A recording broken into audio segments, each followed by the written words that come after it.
Δεν πρέπει να πεις ναι και όχι. Το έχεις. Εντάξει. Πώς το λένε? Εύα.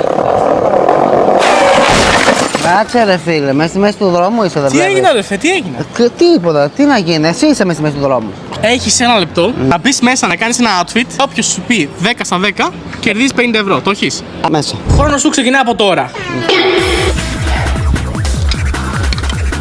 Θα πάρεις bro, θα πάρεις.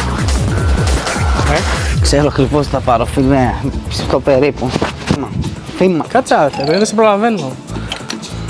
Τι είναι αυτό? Underground, αλλά τι Όχι, ωραίο είναι. είναι, εντάξει. Έτοιμος? Έτοιμο. Για να κερδίσεις τα 50 ευρώ, ξέρεις τι πρέπει να κάνεις, Ναι, 10 στα 10. Θέλω να μαθηματολογήσετε από το 1 μέχρι το 10 το outfit για να κερδίσω 50 ευρώ.